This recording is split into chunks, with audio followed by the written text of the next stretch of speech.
ቴል አቪቭ በተቃውሞ ታመሰች። እስራኤል ከባድ ሽንፈት ተከናነበች። ኔታንያሁ በእስራኤል ከባድ ተቃውሞ ተነስቶባቸዋል። ድርድሩን አሻፈረኝ ያሉት ኔታንያሁ ጦርነቱን ድጋሜ እንዳይቀሰቅሱት ተሰግቷል። ለድርድሩ እንኳን ያልተጋበዘችው እስራኤል በተናጠል ጦርነቱን ለመቀጠል መወሰኗ ተሰምቷል። ትራምፕን ያስቆጣው የቴል አቪቭ ውሳኔ ሰላሙን አኮላሽቶታል። Israel says Lebanon will not be included in the two-week truce between the US and Iran. ዋሽንግተንና ቴሄራን ለሁለት ሳምንታት የሚቆይ የተኩስ አቁም ስምምነት ላይ መድረሳቸውን በይፋ ማብሰራቸው ለዓለም እፎይታን ሰጥቷል። የታሪካዊ ስምምነት አሜሪካ በኢራን ላይ የምትሰነዝረውን ወታደራዊ ጥቃት እንድታቆምና በምላሹም ኢራን እጅግ ወሳኝ የሆነውን የሆርሙዝ የባህር መተላለፊያን በድጋሚ ክፍት እንድታደርግ የሚደነግግ ነው። በፓኪስታን አሸማጋይነት የተገኘው የዲፕሎማሲያዊ ውጤት በእስራኤል ሀገር ውስጥ ፖለቲካ ላይ ከፍተኛ የሆነ ተቃውሞን እና ቁጣን ቀስቅሷል። እስራኤል ተቃዋሚ መሪዎች ጠቅላይ ሚኒስትር ቤንያሚን ኔታንያሁን ከፍተኛ የሆነ ስትራቴጂካዊ ስህተት በመፈጸምና አገሪቱን በፖለቲካዊ መገለል ውስጥ በመክተት በጽኑ እየወቀሷቸው ይገኛሉ። ኔታንያሁ ያላሰቡት ሀሳብ ተነስቶባቸው ስልጣናቸውን እየነቀነቀው ነው። የተኩስ አቁም ስምምነት ይፋ የሆነው አሜሪካ በኢራን ላይ በድጋሚ መጠነ ሰፊ ቦምብ ጥቃት ለመሰንዘር ከወሰነችበት የጊዜ ገደብ ከ2 ሰዓት ባነሰ ጊዜ ውስጥ ነበር። ፕሬዚዳንት ዶናልድ ትራምፕ በትሩዝ ሶሻል ገጻቸው ላይ ባስተላለፉት መልእክት ቴህራን የሆርሙዝ የባህር መተላለፊያን በአስቸኳይና በአስተማማኝ ሁኔታ ክፍት ካደረገች ዩናይትድ ስቴትስ በኢራን ላይ የምታደርገውን ጥቃት ለ2 ሳምንታት እንደምታቆም ገልጸዋል። ትራምፕ ድርጊቱን ባለ ሁለት ወገን የተኩስ አቁም ሲሉ የገለጹት ሲሆን ዋሽንግተን በባህር መስመሩ ላይ የሚከናወነውን የትራፊክ ፍሰት በማስተዳደር ረገድ ድጋፍ እንደምትሰጥም ጠቁመዋል። ፕሬዚዳንቱ ይህ ውጤት ለአሜሪካ ፍጹምና የተሟላ ድል መሆኑን በመግለጽ ወታደራዊ ግቦቻቸው መሳካታቸውንና የረጅም ጊዜ የሰላም ስምምነት ለማምጣት የሚደረገው ጥረት ወደፊት እየገሰገሰ መሆኑን ተናግረዋል። በኢራን በኩል የውጭ ጉዳይ ሚኒስትር አባስ አራግቺ በሰጡት መግለጫ ቴህራን ለሚቀጥሉት 2 ሳምንታት በባህር መተላለፊያው በኩል ደህንነቱ የተጠበቀ የንግድ መርከቦች ፍሰት እንዲኖር እንደምትፈቅድ አረጋግጠዋል። ሂደቱም ከኢራን የጦር ኃይሎች ጋር በቅርበት በሚደረግ ቅንጅት እንደሚከናወን ገልጸዋል። የኢራን ከፍተኛ ብሔራዊ ደህንነት ምክር ቤት በበኩሉ ስምምነቱን እንደ ታላቅ ድል የቆጠረው ሲሆን ዋሽንግተን ቴህራን ያቀረበችውን ባለ 10 ነጥብ የሰላም ፍላጎት መሰረታዊ ክፍሎች መቀበሏን አረጋግጧል። ፕሬዚዳንት ትራምፕ ሊተገበር የሚችል ሲሉ የገለጹት ይህ የቴህራን እቅድ በርካታ ነጥቦችን የያዘ ነው። ከነዚህ መካከል ኢራን በሆርሙዝ የባህር መተላለፊያ ላይ ያላትን የበላይ ተመልካችነት መቀጠል፣ የኢራን ዩራኒየም የማበልጸግ ተግባራት እውቅና ማግኘት፣ በአሜሪካ የተጣሉ የመጀመሪያ ደረጃና ሁለተኛ ደረጃ ማዕቀቦች በሙሉ መነሳት፣ የአሜሪካ ጦር ከመካከለኛው ምስራቅ ለቆ እንዲወጣ ማድረግ፣ በኢራንና በአጋሮቿ ላይ የሚሰነዘሩ ጥቃቶች እንዲቆሙ ማድረግ፣ የታገዱ የኢራን ንብረቶች እንዲለቀቁና ይህንንም የሚያጸድቅ አስገዳጅ የተባበሩት መንግስታት ድርጅት የጸጥታው ምክር ቤት ውሳኔ እንዲተላለፍ የሚሉ ይገኙበታል። በዚህ ውሳኔ የዲፕሎማሲ ሂደት ውስጥ የፓኪስታን ጠቅላይ ሚኒስትር ሸህባዝ ሻሪፍ ማዕከላዊ ሚና ተጫውተዋል። ሻሪፍና ፊልድ ማርሻል አሲም ሙኒር በሁለቱ ወገኖች መካከል መልእክቶችን በማመላለስና ፕሬዚዳንት ትራምፕ ወታደራዊ ዘመቻውን እንዲያቆሙ በማሳመን ረገድ ከፍተኛ ድካም አሳይተዋል። ጠቅላይ ሚኒስትር ሻሪፍ የተኩስ አቁሙ በአስቸኳይ ተግባራዊ እንደሚሆን የገለጹ ሲሆን የሁለቱም ወገኖች ልዑካን ቡድን ከፊታችን አርብ ጀምሮ በኢስላማባድ በሚካሄደው ሰላም ንግግር ላይ እንዲገኙ ጥሪ አቅርበዋል። እነዚህ ውይይቶች በሁለቱ ሳምንታት የጊዜ ገደብ ውስጥ ዘላቂና የመጨረሻ ስምምነት ላይ ለመድረስ ያለሙ ናቸው። ኢራን ሙሉውን 2 ሳምንት ለድርድር መድባለች። የዋይት ሃውስ በበኩሉ የኢስላማባዱን የመወያያ ቦታ እያጤነበት መሆኑን ቢያረጋግጥም እስካሁን ግን የመጨረሻ ውሳኔ ላይ አለመድረሱን ገልጿል። እስራኤል በኢራን ላይ ለሚደረገው የተኩስ አቁም የሰጠችው ቅድመ ሁኔታ ላይ የተመሰረተ ድጋፍ በተኩስ አቁሙ ስፋት ላይ በተለይም ከሊባኖስ ጋር በተያያዘ ያለውን ከፍተኛ ልዩነት አጉልቶታል። የጠቅላይ ሚኒስትር ቤንያሚን ኔታንያሁ ቢሮ ባወጣው መግለጫ በኢራን ላይ የሚሰነዘረው ጥቃት ለ2 ሳምንታት እንዲቆም የቀረበውን ሐሳብ እንደሚደግፍ አስታውቋል። ሆኖም የድጋፍ ቴህራን በአሜሪካ በእስራኤልና በቀጠናው ሀገራት ላይ የምትሰነዝረውን ጥቃት ስታቆምና የባህር መተላለፊያውን ክፍት ስታደርግ ብቻ የሚጸና መሆኑን ገልጿል። ይሁን እንጂ በመግለጫው ላይ ይህ የተኩስ አቁም ስምምነት ሊባኖስን አይጨምርም ሲል በግልጽ አስፍሯል።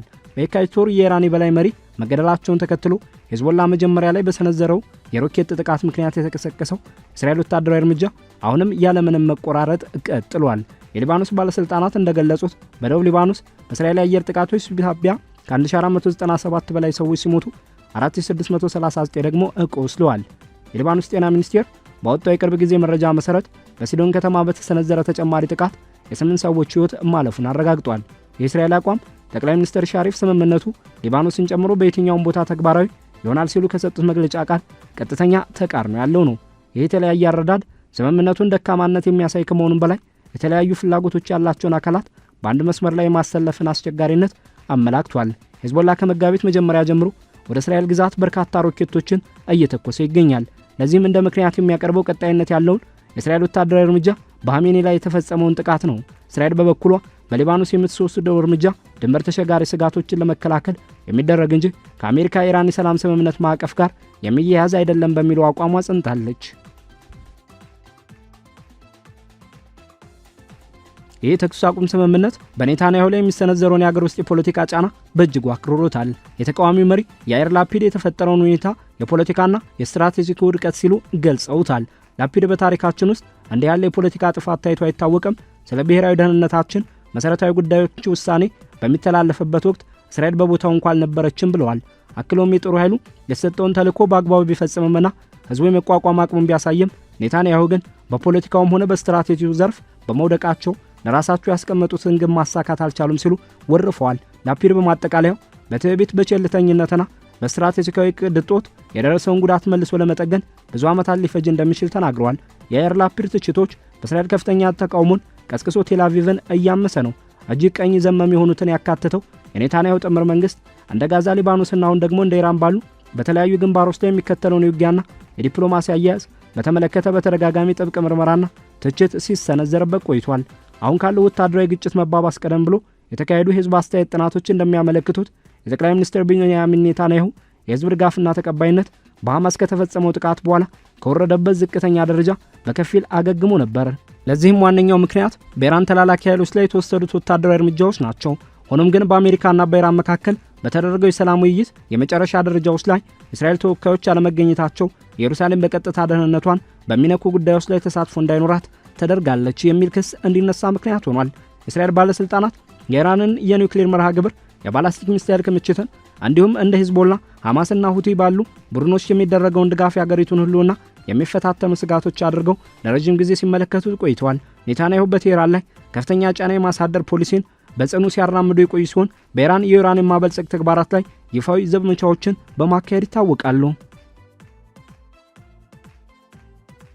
ከተቃዋሚ ወገን የሚሰነዘረው ትችት ለ6 ሳምንታት የዘለቀውን የጦርነት ስፋትና አስከፊነት ከግምት ውስጥ በማስገባት ይበልጥ ክብደት እንዲኖረው ያደርገዋል። የመንግስትና የሰብአዊ መብት ድርጅቶች ምንጮች እንደሚያመለክቱት በ12 የሚጠጉ ሀገራት ውስጥ ከ5000 በላይ ሰዎች ህይወታቸውን ያጡ ሲሆን ከነዚህም ውስጥ ከ1600 በላይ የሚሆኑት በኢራን ውስጥ የሚገኙ ንጹሃን ዜጎች ናቸው። በእስራኤል በኩል በኢራን ኢላማዎች ላይ የተሰነዘሩት ጥቃቶች በናታንዝ፣ ፎርዶና ኢስፋሃን የሚገኙትን የኒውክሌር ተርሚናሎች እንዲሁም የሚሳኤል ማምረቻ ቦታዎችን ለማውደም ታስበው የተከናወኑ ነበሩ። የአሜሪካ ጦር ኃይሎችም በተከታታይ በነበሩት የጥቃት ማዕበሎች ውስጥ በመሳተፍ በኢራን የዝና የቁጥጥር ማዕከላት እንዲሁም በባህር ኃይል ሀብቶች ላይ ትኩረታቸውን አድርገዋል። ኢራን በበኩሏ በባህረ ሰላጤው ሀገራትና በእስራኤል ላይ የመልሶ ማጥቃት የሚሳኤል ናዳዎችን የሰነዘረች ሲሆን ዓለም አቀፉ የአቶሚክ ኢነርጂ ኤጀንሲ ግጭቱ ከተቀሰቀሰ ጀምሮ በኢራን የዩራኒየም ማበልጸጊያ ቦታዎች ላይ ያለው የመቆጣጠር አቅም ውስን መሆኑን ሪፖርት አድርጓል። ይህም ኢራን በአሁኑ ወቅት ያላትን በ60 በመቶ የበለጸገ የዩራኒየም ክምችት ሁኔታ የሞደ ጦር መሳሪያነት ለመለወጥ አንዲት አጭር እርምጃ ብቻ የሚቀረው ደረጃ ነው። በእርግጠኝነት ለማወቅ አዳጋች አድርጎታል። የተኩስ አቁሙ ወታደራዊ ገጽታዎች ጊዜያዊ እፎይታን ቢሰጡም ያልተፈቱ ስስ ነጥቦች ግን አሁንም እንደቀጠሉ ናቸው። በኢራንና በኦማን መካከል የሚገኘው የሆርሙዝ የባህር ሰርጥ ለፋርስ ባህረ ሰላጤ የነዳጅ ኤክስፖርት ብቸኛው የባህር መውጫ መስመር ሆኖ ያገለግላል። በዚህ መስመር ላይ ዕለታዊ ትራፊክ ፍሰቱ ከ80 በላይ ነዳጅ ጫኝ መርከቦች የሚዘልቅ ሲሆን ይህም ከ20 ሚሊዮን በርሜል በላይ ነዳጅ እና ከፍተኛ መጠን ያለው የተፈጥሮ ጋዝ ይሸከማሉ። ኢራን የመጀመሪያዎቹን ጥቃቶች ተከትሎ መስመሩን ለመዝጋት ያቀረበችው ዛቻ ዓለም አቀፍ የነዳጅ ፍሰትን በፈንጂዎች፣ በፍጥነት ተጓዥ ጀልባዎች፣ በሰርጓጅ መርከቦች፣ በባህር ዳርቻ ሚሳኤሎችና በአውሮፕላኖች አማካኝነት የማስተጓጎል አቅም እንዳላት በተግባር አሳይታለች። የአሜሪካ የባህር ኃይል ሀብቶች የአውሮፕላን ተሸካሚ መርከቦችን ጨምሮ እንዲህ ያሉ ስጋቶችን ለመመከት ቀድሞውኑ በተጠንቀቅ ተቀምጦ የነበረ ቢሆንም የተኩስ አቁም ስምምነቱ ግን ለረጅም ጊዜ እስከ 20 በመቶ የሚሆነውን የዓለም የነዳጅ አቅርቦት ሊያስተጓጉል ይችል የነበረውን ስጋት ለጊዜው ገጥቶታል። የባህር መስመሩ ዳግም መከፈቱ ጊዜያዊ ኢኮኖሚ እፎይታን አስገኝቷል። ገበያው የነዳጅ ፍሰቱ ወደ ነበረበት ይመለሳል የሚል ግምት በማሳደሩ የነዳጅ ዋጋ በከፍተኛ ሁኔታ ቀንሷል። ሆኖም ግን በአካባቢው ለሚያልፉ መርከቦች የሚጠየቀው የኢንሹራንስ ዋጋ አሁንም እንደናረ ያለ ሲሆን የመርከብ ኩባንያዎችም ከፍተኛ ጥንቃቄ ማድረጋቸውን ቀጥለዋል። ለ2 ሳምንታት የተሰጠው የጊዜ ገደብ ለቴክኒካዊ ዝግጅቶች የአሜሪካን የትራፊክ ፍሰት አስተዳደር ድጋፍን ጨምሮ እድል የሚሰጥ ቢሆንም በባህር መስመሩ ላይ ስላለው የኢራን ቁጥጥር ወይም ስለ ባህር ላይ የመጓዝ ነጻነት መርሆች ያሉትን መሰረታዊ አለመግባባቶች አይፈታም። የኢራን ባለ 10 ነጥብ ዕቅድ በኢስላማባድ ለሚካሄደው ውይይት እንደ መነሻ ሰነድ የሚያገለግል ቢሆንም በሁለቱ ወገኖች መካከል ያሉት ልዩነቶች ግን አሁንም ሰፊ ናቸው። የቴህራን ጥያቄዎች በፋርሰኛና በእንግሊዝኛ ቋንቋ በወጡ መግለጫዎች ላይ እንደተገለጸው የኒውክሌር ማበልጸግ መርሃ ግብሯ በይፋ እውቅና እንዲያገኝ፣ አጠቃላይ ማዕቀቦች እንዲነሱ፣ የአሜሪካ ጦር ከቀጠናው ካምፖች እንዲወጣ፣ በኢራን አጋሮች ላይ የሚሰነዘሩ የእስራኤል ጥቃቶች የሚደረገው ድጋፍ እንዲቆም፣ የታገዱ ንብረቶች እንዲለቀቁና የካሳ ክፍያ ስርዓቶች እንዲዘረጉ የሚሉ ናቸው። ትራምፕ በአብዛኛዎቹ አከራካሪ ነጥቦች ላይ በመርህ ደረጃ ስምምነት ላይ መደረሱንና የኢራን የዩራኒየም ክምችት በተኩስ አቁም ወቅት በአግባቡ ጥበቃ እንደሚደረግለት ጠቁሟል። ይሁን እንጂ የኢራን መንግስታዊ መገናኛ ብዙሃን አሜሪካ ስምምነቱን መቀበሏን እንደ ሙሉ በሙሉ እጅ መስጠት አድርገው አቅርበውታል። የዋይት ሀውስ ለእያንዳንዱ ነጥብ ዝርዝር መግለጫ እስካሁን ባለመሰጠቱ በድርድሩ ወቅት የተለያዩ ትርጓሜዎች እድል ሰጥቷል። የፓኪስታን የአሸማጋይነት ሚና ያላትን ልዩ ዲፕሎማሲያዊ አቀማመጥ ሰጥቷታል። ከዋሽንግተንም ሆነ ከቴህራን ጋር ተግባራዊ ግንኙነት ካላቸው ጥቂት ሀገራት አንዷ እንደመሆኗ መጠን ኢስላማባድ ከአሜሪካ ጦር ጋር ያላትን የቆየ ግንኙነትና ከባሕረ ሰላጤው ሀገራት ጋር ያላትን የኢኮኖሚ አጋርነት ተጠቅማለች። ፊልድ ማርሻል አሲም ሙኒር ከትራምፕ ጋር ቀደም ባሉት ጉብኝቶች ወቅት የፈጠሩት የቀረበ ግንኙነት ቀጥተኛ የሀሳብ ልውውጥ እንዲኖር ረድቷታል። ፓኪስታን ባለፉት ሳምንታት ከግብጽ ከሳዑዲ አረቢያና ከቱርክ የተውጣጡ የውጭ ጉዳይ ሚኒስትሮችን በማስተናገድ ግጭቱን ለማርገብ ጥረቶችን ስታስተባብር ቆይታለች። ለአረቡ ውይይት ኢስላማባድ እንደ ቦታ መመረጧ ይህንን የአደራዳሪነት ተግባር ከማጉላቱም በላይ ፓኪስታን ለቀጠናው መረጋጋት ያላትን ፍላጎት ያሳያል። ምክንያቱም የሆርሙዝ መስመር መዘጋት በራሷ የኃይል አቅርቦትና ከኢራን ጋር ባላት የድንበር ደህንነት ላይ ከፍተኛ ተጽዕኖ ይኖረዋል። ትራምፕ ቻይና ኢራንን ለድርድር እንድትቀመጥ በማበረታታት ረገድ ሚና እንዳላት ቢገልጹም ቤጂንግ ግን በዚህ ጉዳይ ላይ ያላትን ተሳትፎ በይፋ አላረጋገጠችም። የኔቶ ዋና ጸሐፊ ማርክ ሩቴ ከሩሲያ ዩክሬን ጦርነት ጎን ለጎን ስለ ኢራን ሁኔታ ለመወያየት ዋሽንግተን ውስጥ ከትራምፕ ጋር ለመገናኘት ቀጠሮ ይዘዋል። እነዚህ ትይዩ የሆኑ ዲፕሎማሲያዊ መስመሮች ጉዳዩ ያለውን ዓለም አቀፋዊ ፋይዳ በግልጽ ያሳያሉ። የተኩስ አቁም ስምምነት የመጣው በአሜሪካና በእስራኤል መካከል በኢራን ጉዳይ ላይ ለብዙ አስርተ ዓመታት የዘለቀው ቅንጅት በቆመበት ዳራ ላይ ነው። ኔታንያሁ በተለያዩ ጊዜያት የመሯቸው ተከታታይ እስራኤል መንግስታት የኢራንን የኒውክሌር መርሃ ግብር በደብቅ ተግባራት እንደ ተከስኒብት ባሉት የሳይበር ጥቃቶች፣ የሳይንቲስቶችን ግድያ በመፈጸምና በሶሪያ በሚገኙ ተላላኪ ኃይሎች ላይ የአየር ጥቃቶችን በመሰንዘር ለማደናቀፍ ቅድሚያ ሰጥተው ሲሰሩ ቆይተዋል። በትራምፕ አመራር ስር የታየው የአሜሪካ ተሳትፎ ማዕቀቦችንና የእስላማዊ አብዮታዊ ጦር በአሸባሪነት መፈረጅን ጨምሮ ቀደም ሲል በነበሩ ከፍተኛ የጫና ፖሊሲዎች ላይ የተመሰረተ ነው። የጋራ እቅዱን ለሳምንታት የዘለቀ እንደነበረና የመረጃ ልውውጥ እንዲሁም የአየር ክልል ኃላፊነት ክፍፍል እስራኤል ብቻዋን ልትደርስባቸው የማይችሉትን በመሬት ውስጥ የተቀበሩ ተቋማትን በትክክል ለመምታት አስችሏል። የዚህ ሁኔታ የኢኮኖሚ ንዝረት ከመካከለኛው ምስራቅ እጅግ ርቆ ይዘልቃል። የሆርሙዝ የባህር መስመር መጀመሪያ ላይ መዘጋቱ በሳዑዲ አረቢያና በተባበሩት አረብ ኤምሬትስ ያሉትን ውስን አማራጭ የቧንቧ መስመሮች ከግምት ውስጥ ካስገባም በኋላ በቀን 11 ሚሊዮን በርሜል ነዳጅ ከዓለም አቀፍ ገበያ እንዲቀነስ አድርጓል።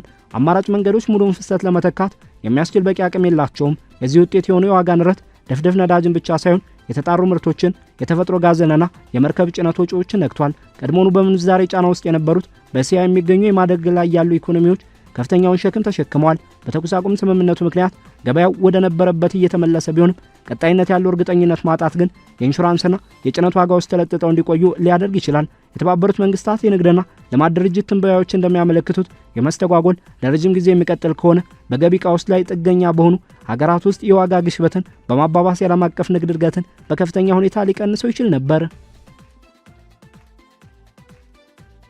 ይህ የሁለት ሳምንት ጊዜ ለዲፕሎማሲያዊ ጥረቶች ጠባብ ዕድል የሚሰጥ ቢሆንም በውስጡ ግን ከፍተኛ አደጋዎችን አዝሏል። በኢስላማባድ የሚካሄዱት ውይይቶች በባለ 10 ነጥብ ዕቅዱ ላይ ያሉትን የተለያዩ ትርጓሜዎች ማቀራረብ ይኖርባቸዋል። በተለይም በማዕቀቦች አነሳስ፣ በኢራን የማበልጸግ ሂደትና ከቀጠናው ወታደሮችን በማስወጣት ረገድ ያሉትን መሰረታዊ ልዩነቶች ማጥበብ ይጠበቅባቸዋል። ሊባኖስ ከዚህ የተኩስ አቁም ስምምነት ውጭ መደረጓ በእስራኤልና በሂዝቦላህ መካከል አዲስ ግጭት የመቀስቀስ ዕድሉን ክፍት ያደረገው ሲሆን ሌሎች ተዋናዮችን ወደ ግጭቱ ሊስብ የሚችልበት ስጋት አለ። ከስምምነቱ መታወጅ በኋላ የሰማው የኢራን ሚሳኤል እንቅስቃሴ መጠኑ አነስተኛ ቢሆንም ሁሉም የተኩስ አቁም ስምምነቱ አካላት ሙሉ ለሙሉ ወደ ተግባር አለመግባታቸውን የሚያመለክት ምልክት ነው። በመጀመሪያዎቹ መግለጫዎች ላይ የተኩስ አቁሙ የሚጀምርበት ሰዓት በግልጽ አለመቀመጡ በወታደራዊ ክዋኔ ረገድ ሌላ ተጨማሪ ያልተረጋገጠ ስጋት ፈጥሯል። የኔታንያሁ መንግስት የኢራን ኒውክሌርና የሚሳኤል ስጋቶች ከጥቅም ውጭ የማድረግን እንዲሁም የተላላኪ ኃይሎችን የማዳከም ዓላማዎቹን እያሳደደ፣ በሌላ በኩል ደግሞ የአገር ውስጥ ትችቶችን የማስተናገድ ድርብ ፈተና ተጋርጦበታል። በእስራኤል ወሳኝ ለሆነው ድርድር ላይ አገሪቱ ተሳታፊ አልነበረችም የሚለው የተቃዋሚዎች ድምፅ ስትራቴጂካዊ የራስን ውሳኔ የመወሰን ነጻነት መሸርሸሩን ያጎላል።